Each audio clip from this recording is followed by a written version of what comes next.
You're listening to The Riff, a podcast by North Point Church. There's a lot more to the Christian journey than what can be presented in a 30-minute time slot from a stage on Sunday morning. Our host and lead pastor, Jeremy Johnson, highlights the vision of North Point Church and the Christian journey through stories, interviews, and unfiltered faith ramblings. We hope the conversations will help you engage in how faith interacts with your life. I think we're ready. Let's go for it. Well, we're filming this to be released right on the week of Christmas. So if you're watching as we drop this or listening as we drop this, Merry Christmas. Thanks for being with us for this episode. We're talking with Jami and Justin Glenn. We're going to talk about a lot of different topics, from emotions to parenting to making the most of Christmas, whether it's a family or with others. And I hope it's helpful for you. I know if you are a parent, you're going to listen, you're going to see some tools in here that I think if you grab a hold of one of these, it might be a game changer. And even if you're not a parent, I think you're going to really get something out of our time together today. So thanks so much for listening as we dive into this episode with the Glenns. Welcome to another episode of The Riff. Today I'm your host. Normally I have a co-host if I'm hosting, but I don't. I am a solo host today because I'm interviewing my co-host and his wife. What? Oh! This is Justin and Jami Glenn, and welcome, hello. Glenns. Well, thank to you. The Riff. Thanks for having us. Nope, I got that. Oh. Nope. Thanks for having us. They've already heard from you many times on The Riff, Jami. Right. Thank you for having us. Thank you for receiving the invitation. I am so excited to have you here. I am anticipating Justin to be on his best behavior. Usually, his job is to stir it up, to cause chaos, the harbinger of chaos on this episode. Though we're going to go totally different, and all the pressure's on you, Justin. Okay. So, all right. We want to talk about the Glenns, and this is Christmas week. So lest we go on, let's take a moment and say Merry Christmas to all those who are joining us. This is the Christmas episode. This is. I am honored, and I'm pretty excited. I haven't seen they were going to Photoshop like Christmas hats and stuff on me, and so I hope it looks natural. But we're actually filming this in early April, so we're not. But Merry Christmas. Hope it's a great week. And one of the things I want to do today, I want to talk about the Glenns. I want to talk about family parenting. We're going to talk about Christmas and how y'all do that. So let's start, though, today and talk about, Jami, how did you convince Justin to marry you? Let's talk about that story. Oh, my word. Way back. Okay, so we've been married for 15 years. Is that right? Going on 15? Yeah, if we're going by years, yeah. Yeah, going on 15 years. But we always joke that it's like 14 happily married, because the first one was really, really Not difficult. the last one, the first one. The first one, okay, right. that's good. Right now we can go there. We're doing okay. Jami had a ton to work on that first year, so it was. Thank you rough. for being patient. Yeah, no, and I just want to be honest too. That's what this podcast is. That's helpful. Right. But she got through it. Really proud of you. I did, thanks. No, we were junior high sweethearts. I don't even know. Do you know this story? We were junior high sweethearts. Okay. And then high school, not. So here's what I do know about the story. Okay. You're the pride of Willard, right? Right? You both Some came would out say. of Willard. Some would say. Okay. So in high school, I think I've heard that Justin wasn't always like a super nice, carrying arrows out type of guy. Would that be accurate? Accurate. And so your junior high heart. Broken. Oh my word. Wow. So do you think it was because he was in a show choir? Wow. And just arrogance? Here's the deal. So this is the third time we talked about show choir. I would like for you to ask Jami if she was ever in a show choir. Jami, were you in a show choir as well? I was. We were in the same show choir. Were you in a show choir just to get his attention? Mm-hmm. Yeah, sure. Sure. Mm-hmm. Who was better at show choir? I was. I mean, it's a debate to this day, but yeah, I mean, you feel good about it. I feel confident that I was the MVP of the show choir. Okay, yeah, that's fine. Well, okay, so during that, like, did you ever feel like this chemistry in the middle of a show, anything like that? Always. How did you end up, restoring this junior high? Okay, so no, not in high school. We were not friends at all. We were in show choir together, but really did not. Just kept it business. That's exactly right. The show must go on. Just grapevines and sidesteps. That's all it was. It's true. And then in college, we reconnected because we always had the same group of friends. We reconnected. And then I realized that he had grown up and matured a lot. Thank you. Thank you. Yes. And then we just started dating. That's it. Yeah. Rest Now, is history. you were also a college volleyball player. Is that correct? Me or Jamie? You looked at Jamie that whole time, but I don't know if you were. Were you a college volleyball player? I was not, but I just wanted to clarify it. It was Jamie. You were busy with the show choir. Yeah. So college volleyball player. So you start dating in college, and then you got married 15 years ago. Mm-hmm. Yeah. Okay. That's right. So now I know you have a family. You have Sparky. We do. Is a dog. Yep. Dog. And then you have 2 humans. We do. 2 humans. Lillian is 8 and Ellery is 6. And I call them Lily and Ella. Is that You all do. right? That's yeah, great. That's fine. That's fine. They love it. They're great. Great. And so as a matter of fact, that's kind of what I want to talk about is how did having kids impact the family dynamic? Because we got a lot of people who are listening who they're thinking, okay, they're about ready to have kids or they're brand new at having kids. It changes things. How did that change marriage and change normals for you all? For me, it didn't really. I don't think it. I was pretty. Yeah. What about you? Did it change stuff for you? Sure. Yeah. Oh. Yeah, the dynamics did change a lot. Oh. It was very natural for me. I loved the baby stage. Okay. I hated it. He did. Hated it. Yeah. I thought fatherhood was going to be awesome, and I thought we were going to take naps together, and I thought we were going to play, and I thought they were going to like talk to me. They came out of the womb crying. Yeah. Shock. Yeah. And they didn't learn to talk for a while. And we still don't nap together. Did you not read what to expect? No, I didn't. So I was super concerned like the first year and a half probably of like, oh, I might hate being a dad. But then with Ella, I just knew I'm not going to like her for a year. So it was good. And I like her. She's great. Yeah. Sure. Yeah. But, Now. But it did work out well for us did. because it was a great balance because I really, really loved the baby stage and he didn't. And then as they got a little bit older, he like really came in and he loved being a dad to a toddler. So it worked out well. And I love being a girl dad. Yeah. I didn't think that would be something, but I really love it. Like a lot. Yeah. A lot. So what do you love about it? They're so sweet. Yeah. And I also, this is horrible. I also feel like the pressure's on Jamie because they're girls and they will be women. And I've never been a woman. So she's going to have that on her. And I feel like if I had little guys, it's on me to make sure they grow up and they're not jerks to women. That's good. So now I'm just So like, you cool. Shirk off the enjoying it. responsibility. Yeah. I love it. I'm good to go But now. you still need to coach and critique. I think that's going to be 100%. very helpful. Yeah, I'm there. Okay, so one of the things. I want to get into some parenting here. So Justin, you've been working at North Point for 12 years ish. Yep, a long time. Long time now. And Jamie, you tell us a little bit Sacred Ground coaching. Yeah. So and how you got into it. Okay, so first off, I work at the Springfield Dream Center, DC Academy. I do all the emotional wellness coaching for our DC Academy kids. What does that look which like? is so fun. So essentially what that looks like is that we teach kids how to explore their emotions. So like if a little kiddo comes in super angry, that anger can be scary to a kid. It can be scary to adults as well. So what we do is we teach them about like body awareness of like, okay, where do you feel that anger in your body? Is it in your chest? Is it in your, the back of your neck? How does it feel? Is it hot? Is it cold? Like all the things. We do so much emotional exploration. Then once they name the emotion, we give them all the coping skills that we know to allow them to fully feel those emotions. Because a lot of times, as parents especially, we tell kids that like, we send the message, whether we're saying it or not, we send the message that a feeling can be good or bad. And that's not true. Feelings just are. They're just energy and motion in your body. Yeah. So what we do at Academy is we deal with those hard emotions and we help the kids fully feel them so that they can fully heal them. That's what we do. I like that. That will be coming to a message soon. I love that. Fully feel them and then fully heal them.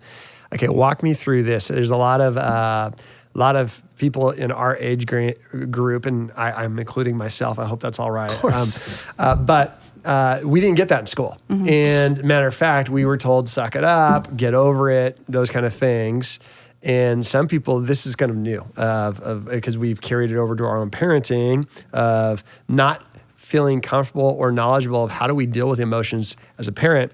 How have you seen this to be helpful for the 7, 8, 9-year-old kids at the Dream Center Academy when you've acknowledged these emotions, given them tools? How has that been helpful for them? And before you answer that question, I'm going to put on my co-hosting hat. Okay? Oh, do it. It's interesting as we look back over the course of the Riff, the episodes that have been listened to the most have been the episodes that you've spoke on emotional health, mental health. So not only 7, 8, 9-year-old kiddos are like learning pieces, adults want this kind of thing because they never got it. Right. Or if they did get it, it was a completely different message.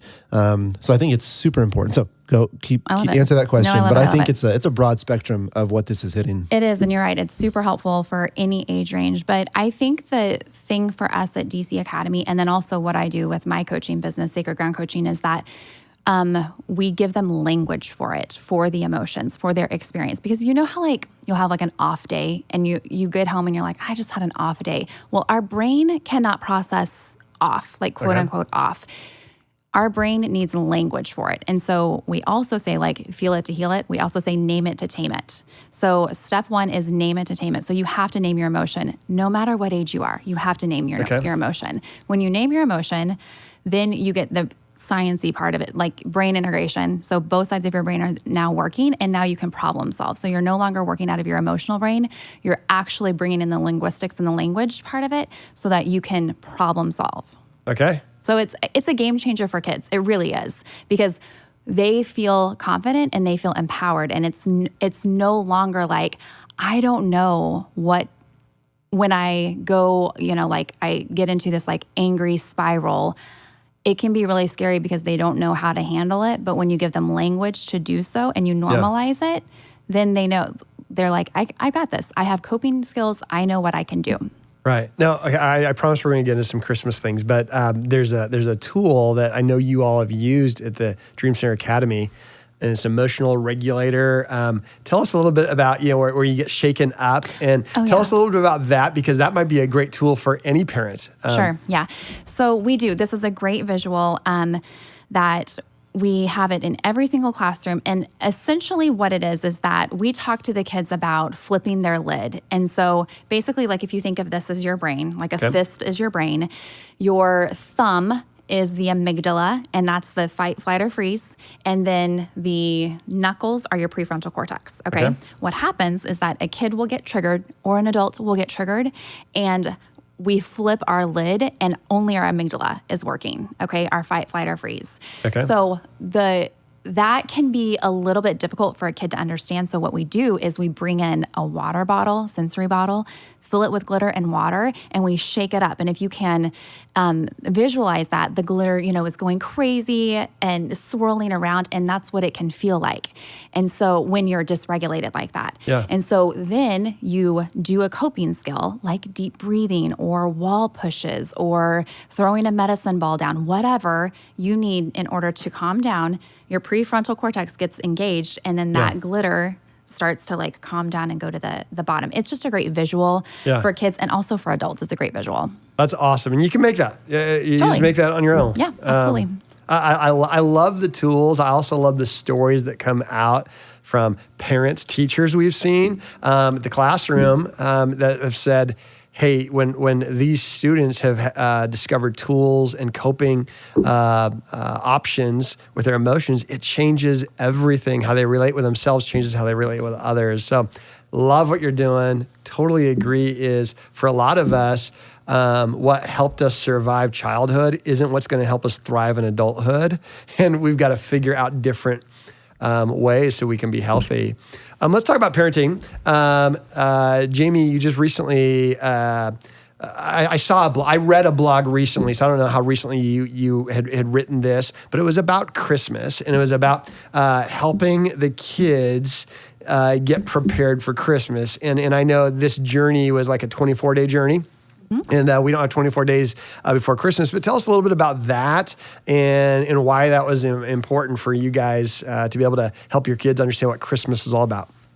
Well, we did that probably when Lily was like 3 years old, and I was in a group of women that I had met at church, and I was just lamenting the fact that like Christmas had already become just a ton of presents, a ton of chaos. It just wasn't life-giving to me. And I knew that if we weren't intentional, and if we didn't pivot quickly, that's just how Christmas would be. It would just be chaos. So Kathy Baker, a fellow North Pointer, told me that she used to do this with their daughters, where they would like unwrap the nativity, like a single piece of the nativity one at a time. And I loved the idea. Well, I didn't plan on this. I was just going to do 12 days, but Lily loved it so much that I then got really creative. And so we would wrap like Mary, the angel, a hay bale, like all the different things. But what was so cool about it is that, and something that I didn't realize was going to happen is that, on day one, she unwraps the angel, and then we read that part of the story, and she started acting it out. And so by the end of the 24 days, or by the end of Christmas week, she was saying the story over and over and over again, using her hands. I could just see it, like literally visually see the story getting inside of her. And so now, we do it every year. They love it so much. We do it every single year, and they play with it. They play with the nativity, and it has brought a lot of meaning for us that it just, especially that daily thing, even if you're doing it for like 6 days leading up to or whatever, that daily reminder of this, like just bringing your attention back to the intention of Christmas, what we're celebrating, and all of that. So it was just it's a great reminder, and it's a tradition that we love. Yeah, I love the idea of helping make this more than just a bunch of gifts and wrapping paper. And what would you say to those who they've got a couple days and Christmas is coming? They've spent a lot of time on decorating. They spent a lot of time on shopping. They'll probably spend a lot of time on cooking and cleaning.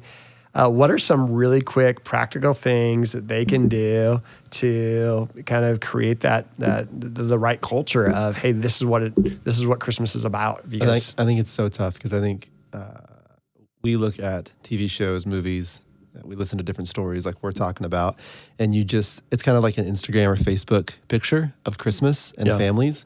And you could document all of these pieces. But it's literally a snapshot.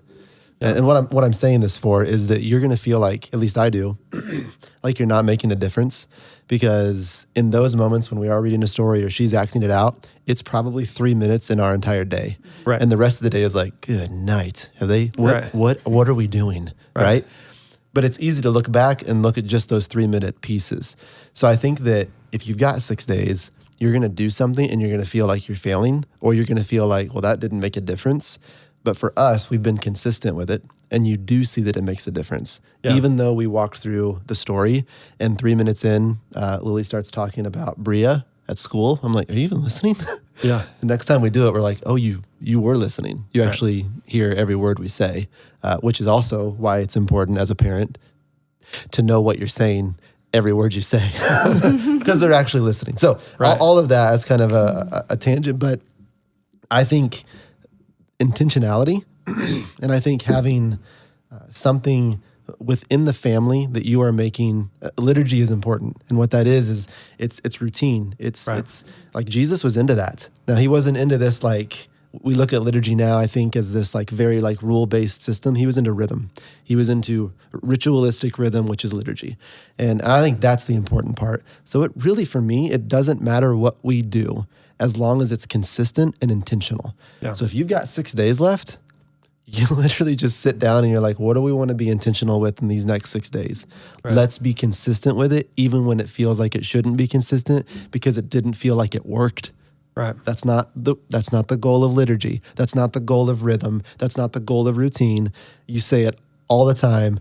It's, man, you gotta work through this. You gotta work through this. It's faithful, fruitful, right? So that's something that I've learned in a different way from you, of just like, you just got to keep grinding. Yeah.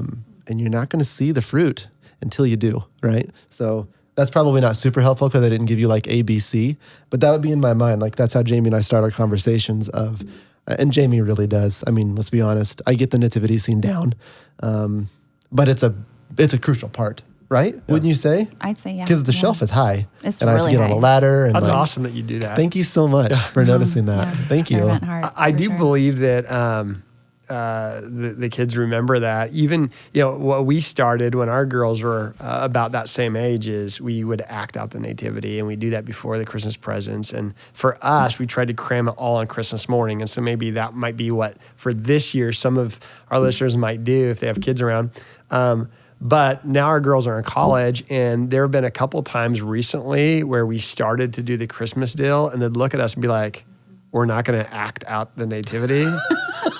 And I'm like, okay, I'll go get a diaper. I guess I'm the angel. But they are why is the angel wearing a diaper? I don't know. I saw that, I think, and that was Cupid. Is Cupid an angel? Anyway, let's keep going. So talk to me about parenting here for a couple moments. I really love the way you all parent. I love the way your kids love you all and each other. And I know that, again, sometimes we get overwhelmed by the times that it doesn't, that we don't feel it from the inside. But walk with us through, how do you guys disagree on parenting? What does that look like in the Glenn household? Times where you disagree, what do you do about that? And how does that impact parenting? That's a great question. We got on an argument on the way here about parenting. We did, actually. Yeah, I would say but I feel like we're good now, though, right? Are we totally good? Same page. Thanks, but this, I sense tension, though, so I'd like to explore that. Yeah, Feeling it right here. Yeah. Need that sensory bottle. No, okay, I cannot remember what the resource was, but I do feel like same page parenting, that's not the resource, but I'm going somewhere with us. Principles versus preferences has been a big deal for us in that when we are not on the same page, we do really try to ask ourselves, and it's not a sit-down conversation every time because who has time for that? Right. But we can loop back to it and really, talk about, is that a preference or is that a principle that we actually want to instill? So like, what's the value here? Give me a for example. We talking like a bedtime? We're talking education, right? So we've been talking about parenting and what to do with school, and like the school is I'm sure it's been like that for ages, right? But I feel like us as parents were like, this is the craziest time ever. It's been crazy other times. But our principle is we want our kiddos to love people and love learning. Okay. That's it. That's it. That's our principle, right? So now we're going to have a preference of homeschool. Now we're going to have a preference of public school, private school. Like those are all preferential pieces within our parenting. But we know that as a couple, those are our two goals. Those are our principles, right? Okay. So now our conversations aren't these long drawn out pieces and fights because, well, my preference is I don't want them in homeschool. I want social interaction. They're going to be weird. But your preference now is like... Were you homeschooled? No, I was not. Okay. And then another preference is like, well, I need them homeschooled. I don't want them in that crazy situation at this public school with this, and this. And you come back to the table and you say, what are our principles? Our principles are we want them to love people and we want them to love learning. Okay, now let's explore that. Because now we've taken all of the feeling out of it and like this preferential fight because we want the same thing for our kiddos. We want the same thing as parents. We're a unit. Like Jamie and I are on the same page, even though we might be on different pages preferentially. What if you don't have the same principles? How does that work? Ooh. I think that was year one of our marriage. Yeah, that is true. I think you got to do the work. I mean, that's the most important part. I think that we walked through. We went through a lot of counseling the first probably 2 or 3 years of marriage to figure out if your principles don't align, what do you do? Right? Because some of our principles didn't align, right? So then it is a mature conversation of if this is going to work, maybe your principle doesn't align, but your principle needs to agree. Like we're not going to be able to walk through this in a way that's going to be healthy for our family, especially if we have kiddos in this household, if we're not on the same page on a principle, right? And at that point, for me, when I made a joke earlier of like, yeah, Jamie had a lot to work on. I'm an only child, and I realized that it was my way all the time. And that was no like fault of my parents. I just didn't have brothers and sisters. So I walk into a relationship of this magnitude and I realize... This magnitude? Or No, her and I. Okay, I mean, that's cool. That's fair. I feel like what I've learned with her, I've shared with you. I feel like that's what makes this work, you know? I didn't want to interrupt, but I didn't want to not know more. And I think that there's a part of me that I'm like, I'm going to have to let that principle change or that preference die. So that's a huge deal of humility, of trust in any relationship. Mm-hmm. Obviously, this is to be able to have the humility to say, here are my principles. If you don't agree with my principles, let's, out of curiosity, explore this and see. And if we can't land, we just continue. 100%. And it was both ways. Okay. I mean, I think about even when we were talking about bringing kids into the picture, how do we discipline? Yeah. That was something we even walked through. Because the question I want to hit is how, I mean, I've never seen your girls ever need discipline, okay? But let's just assume they're human and everyone does. What does discipline look like in the Glenn household as parents? Because there's so many ways people come to the topic of discipline. Curious, what does it look like? So we both come from athletic backgrounds, and so coaching. Super athletic. I don't know if you've noticed, but you've never said anything. Show choir, is that like an athletic thing? I feel like cardio for a while. My quads and glutes after a show choir rock hard. Yeah. Thank you. Yeah. It's like a Suzanne Summers video. Thank you. Yes. You guys, I totally it's a workout lost video my if you don't know. No, I appreciate you bringing that up though, Jamie. Okay, Thank you. so discipline. Discipline And my quads and glutes. This is the riff. I'm sorry. Okay. I apologize. Wow, clearly. Holy cow. Okay, so coaching has been like the verb that we go to every single time because that really is what it is. We're trying to coach these girls in an encouraging and uplifting way to be better humans, right? And to grow. I love that. That's great. Yeah, so we do that. We also have always been, I mean, I'm a talker, and so we talk a lot about our feelings and we talk a lot about natural consequences. We do love it. There's a program kind of called Love and Logic, and it is very much about is that making choices. Who? There's a book. There's the Love and Logic book. There's a ton of Love and Logic books. Okay. But we'll find something to put on show notes. Okay, keep going. Love it.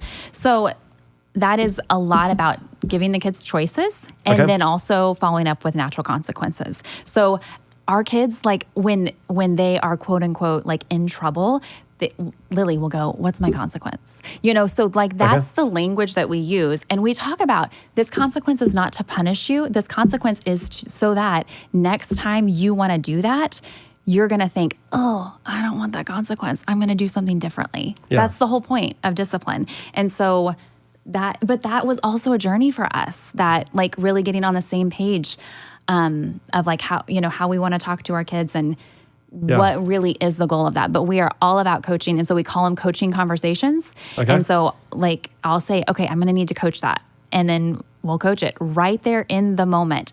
And it's never, I shouldn't say never, but I feel like it isn't a type of deal where they're scared. We don't want them to be scared or fear-based. We want them to know that, hey, listen, we just want you to be growing, having some forward momentum. Yeah, I like that. The goal is growth, not shame.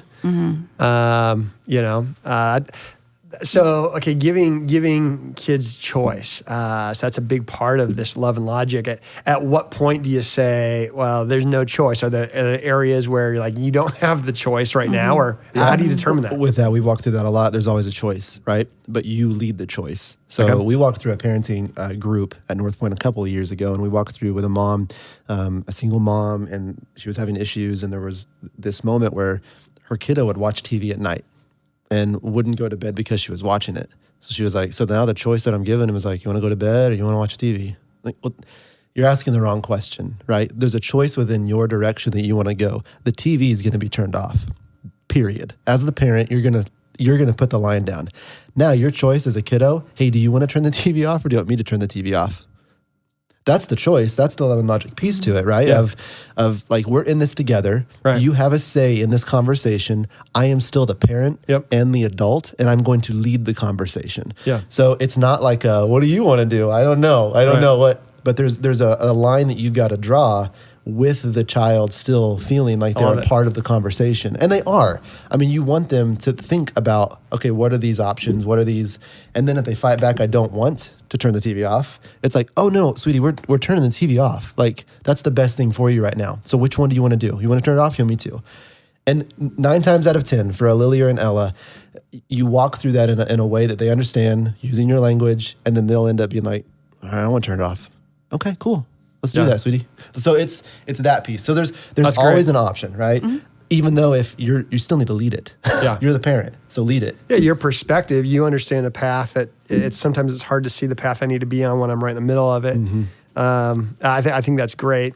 I want to kind of land on one more Christmas thing. There are people here who don't have kiddos. They might be joining with friends or family during Christmas this week, or their kids might be older and they don't want to start the tradition of wrapping a hay bale or a donkey because they're 17. I don't know why they wouldn't. What are some ways an adult with older kids or an individual or someone with friends can take a moment the next couple of days and encapsulate Christmas and the meaning? Anything come to your mind?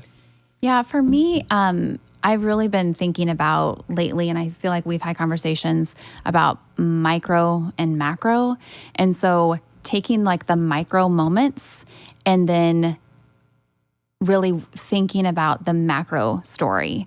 And so those micro moments of, I'm going to go and have dinner with my family, whatever. That's the micro, that's the detail. But what's the bigger story there? The bigger story is connection. The bigger story is love and meaning, all of those things. And so I think today you can look at your planner, look at what you've got in the next couple of days, choose one thing, one like micro thing that you have, and then really think about and reflect on what's the macro, what's the story within that. And I think that that's an easy conversation also to have with older kids, adolescents. And I'm going to flip it on you. One of the things that Jamie and I do is we always look at couples on the next step. So we always talk about, all right, what's that couple that has, because we have an 8-year-old and a 6-year-old, and I feel like we have a lot of experience with it. We don't have experience with a 9-year-old. Right. We don't yet. So we always look for people that do have that experience. And hey, So they're babysitting. If you have a 9-year-old, they're looking for that opportunity. So I would say we've looked to you and Leanne a lot as well. So what's something you guys have seen in that situation? Because you do have older kiddos, and we also love your kiddos. So what is something that you guys see that you do, or that you would say, man, this might be a great idea with the days that we have left until Christmas? What's something you guys see? I think even if it's Christmas morning, is just stop before it gets crazy and just enjoy that moment. Remind ourselves why we're here, why we're in this room. So one quick question, whether it's before dinner or before wrapping, is what's one thing this year that happened that is, you just have to describe it as it was a gift from God? Unexpected. What was one thing in your life? Let's think about it and let's share one thing. What was a gift from God this year? Something that maybe at the time you didn't consider it a gift, or before it happened, you would have never seen it coming. And it could have been a trial. Just to get the conversation. And then I think anyone just lead with gratitude, whether you're a guest at a house this year, to take a moment, just in 30 seconds, you can lead with gratitude. Thanks for having me over today. This is a really special day. I'm glad I'm able to connect with you. Haven't seen you in a long time, and we don't get a chance to be together a lot. This is a big deal. Or whether you're hosting something, set the tone in your area with gratitude. But I think that's great. Now, we don't have a choice of whether we're ending right now, but Justin, you do have a choice whether you're going to sign off or I'm going to sign off. You're giving me that choice? That's the choice you have. I have a voice in this conversation now, and I appreciate that. I am glad you do. So would you like me to sign off and wish our listeners a Merry Christmas, or would you like to do that? I think it means so much coming from you. Okay. Yeah. All right. Well, that was your choice. Thank you. Thank you. Thank you guys. I love the Glenn family. I love what you're all doing individually, whether the academy, whether the coaching, whether North Point. I love your family. And I do hope you have a Merry Christmas. And those who are watching or listening today, have a very Merry Christmas. This is an opportunity for us to reflect the hope of Jesus who came into a mess. And maybe that's what you're going into the next day or so. Reflect Jesus as best as possible. Take a moment, get regulated, be thankful, have a Merry Christmas, and we'll catch you next. I don't know if it's next week or next year. I think we're going to do like hey, coming up on the Riff, like those like really cool podcasts to do with like graphics and like sounds. Are we doing that, Jaws? Oh yeah, it's going to be cool. It's going to be, it probably won't be that cool. We'll catch you after this awesome promo. Merry Christmas. Thanks for listening to this episode of The Riff. Submit a question for the podcast at northpointchurch.tv/podcast. We'll have a brand new episode every week, wherever you find podcasts.